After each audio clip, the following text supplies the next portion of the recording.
오후에 대통령실 뭐 개각 발표가 있을 거라는 얘기는 있는데 기자들도 취재가 좀 잘 안 됩니다. 그렇지만 여러 신문에서 뭐 이러저러한 하마평을 내놓고 있는데 한동훈 장관은 연말에 원포인트로 교체한다는 거거든요. 그래서 제가 취재를 했어요. 그랬더니 한동훈은 소중하다. 예, 특별하다. 돋보여야 된다. 그래서 이렇게 뭉태기로 하는 거에 끼지 않는다. 이런 얘기를 하더군요. 저는 좋은 전략이라고 봅니다. 아, 좋은 전략이다. 네, 저도 이제 요새 보면 네. TK 민심에 있어서는 분명히 반전이 있었어요. 저도 이제 TK 민심을 들어보려고 이제 연락하는 몇 분의 분들이 계세요. 아, 예. 이준석 대표 신당에 있어가지고 네. 윤석열 대통령 대 이준석 대표 구도로 이게 TK 민심이 흔들게 붙을 때는 네. 분명히 흔들렸다 TK에서도. 네. 네네. 그러니까 근데 이게 요즘 최근에 한동훈 장관이 부각되면서 예. 한동훈 장관 대 이준석 대표 구도로 민심이 붙으니까 네. 확실히 지금 이준석 대표 바람이 예전보다는 예. 잠잠해졌다라는 얘기들을 하거든요. 저는 그래서 아마도 이 지금 전체적인 판을 좀 봤을 때 네. 이준석 대표가 12월 27일에 정말 신당 창당의 깃발을 딱 들면 네. 그 시점에 한동훈 장관을 뭐 교체를 한다든지 아니면 그때 당의 얼굴로 이제 예. 딱 뭐 비대위원장이든 선대위원장이든 예. 딱 등장을 시켜가지고 예. 그 바람을 꺾으려고 하는 그런 계산들도 있지 않겠나. 그러니까 이준석 대항마로 쓰려고 하는 카드다. 저는 그런 부분이 분명히 있다고 봐요. 왜냐하면 네. 제가 보니까 이 우리 국민의힘 내지는 이제 아무튼 여기서 우리가 이제 정치적인 고민을 하시는 분들이 네. 수도권 선거 지는 거에 대해서는 뭐 말로는 고민한다고 하지만 네. 그렇게 치열한 것 같지 않거든요. 근데 대구 경북의 이 의석을 다른 사람도 아니고 이준석 대표한테 뺏길 수도 있어라고 하는 거에 있어서는 못 참는구나. 진짜 열심히 연구도 하고 이건 예. 어떻게 하면 막 이걸 할 수 있을까를 정말 열심히 연구하는 거예요. 그러니까 그런 부분이 TK에 있다. 국민의힘 말고 네. 이준석 대표가 깃발 꽂는 꼴을 못 본다. 그게 있을 거예요. 네, 그러니까 그렇게 되면은 사실은 이게 좀 이상한 얘기지만 네. 이번 선거에서 수도권에서 국민의힘이 아주 약진할 수 없다면 네. 결국은 대구 경북의 민심을 얻는 게 자칫 잘못하면 보수 제1당이 될 수도 있어요. 그 이준석 신당. 네, 그러니까 예. 지금으로서는 그게 그렇게 가능성이 아주 높아 보이진 않지만 세상 일 모르는 거거든요. 그렇죠. 예. 근데 그러다 보니까 이제 무슨 수를 써서라도 TK 민심은 잡아야 된다. 그게 이제 대통령께서 서무시장도 가시고 박근혜 전 대통령도 만나시고 하는 것들이 그 일련의 그 위기의식에 있는 거라고 보이고 한동훈 장관이 글쎄요 뭐 정치인으로 등판을 해가지고 어떤 모습 보여줄지 모르겠지만 현재로서는 뭐 수도권 중도층에 뭐 어마어마한 소구력이 있을지 모르지만 어쨌든 보수 진영을 더 이렇게 결집시키는 데는 분명히 저는 효과적인 카드라고 보거든요. 그런 고민들이 분명히 있을 거예요. 오늘 재밌는 여론조사가 하나 나왔어요. 한국여론평판연구소. 고성국 TV. 여기도 유튜브 방송입니다. 고성국 TV 의뢰로 대구 시민 가운데 1,009명을 상대로 조사를 했더니 범보수 인사 가운데 가장 호감이 가는 인물 1위는 한동훈 장관. 그다음에 38%입니다. 홍준표 시장이 13%. 그리고 이제 유승민 전 의원, 이준석 전 대표가 각각 9% 이렇게 쭉 이어지는데 재미있는 포인트는 이런 질문이 있어요. 대구를 중심으로 신당 행보를 보이고 있는 이준석 전 대표의 향후 행보에 대해서 관심 있냐 없냐 이걸 물어봤을 때 관심 없다가 42%. 네. 그리고 국민의힘으로 복귀를 바란다. 문항 설계가 참 재밌습니다. 23%. 뭐 이렇게 나와 있습니다. 뭔가 의도가 있는 여론조사일까요? 근데 저도 그 고성국 TV라고 하는 채널 자체는 굉장히 이제 의도가 있는 채널이죠. 그래서 뭐 혹시나 그럴까 싶어서 봤는데 저는 예전에 이제 거기서 한 여론조사를 보면 꽤 공정하게 진행된 것들 많았거든요. 심지어 제가 당대표 출마했을 때도 저도 꽤 잘 나왔을 거예요. 거기서. 그래서 뭐 문항 설계 같은 건 구체적으로 안 봤지만 저는 이 여론조사가 TK 민심과 완전히 동떨어져 있다고 보지는 않아요. 분명히 한동훈 장관에 대한 기대나 소구력이 있어요.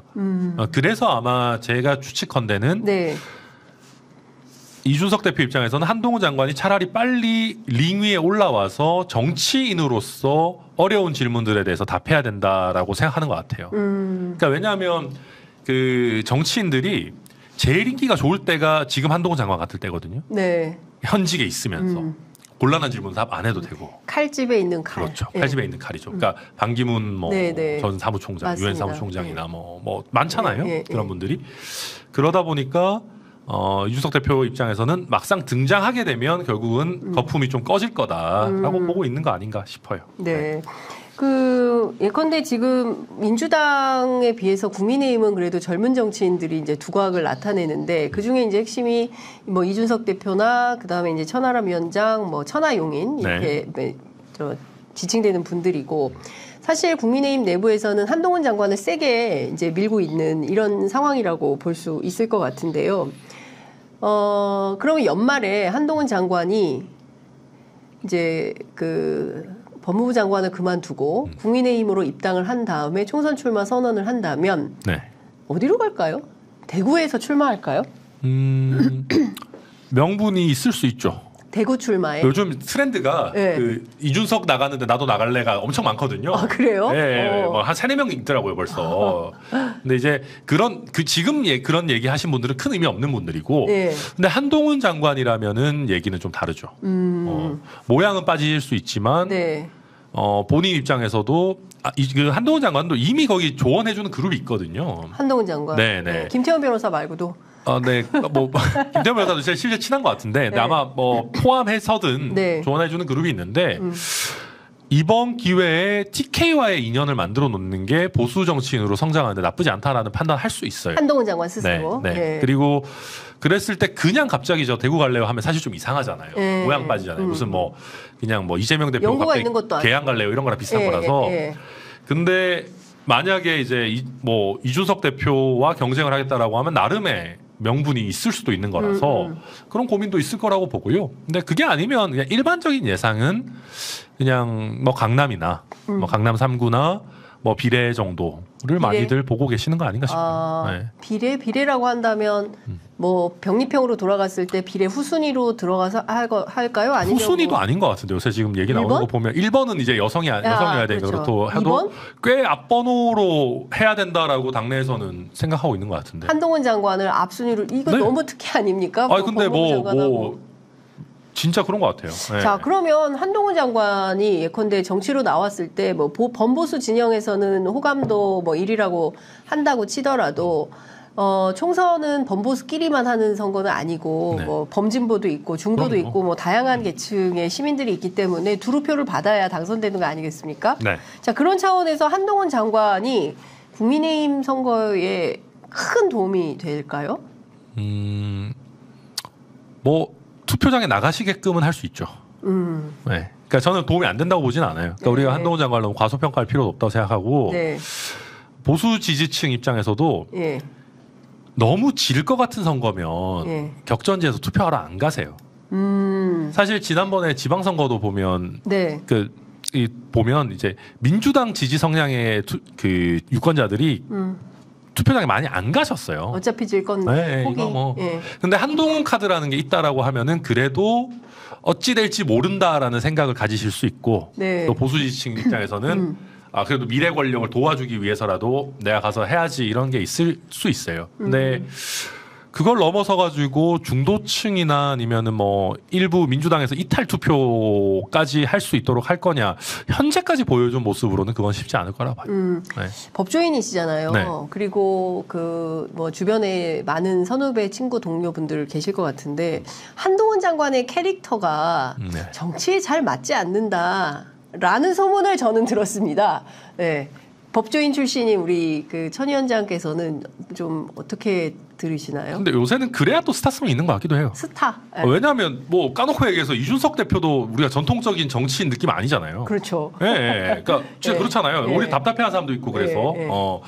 근데 한동훈 장관도 약간 너디한 느낌도 있는 것 같고 막 피규어 이런 것까지 막 보도하고 그러잖아요.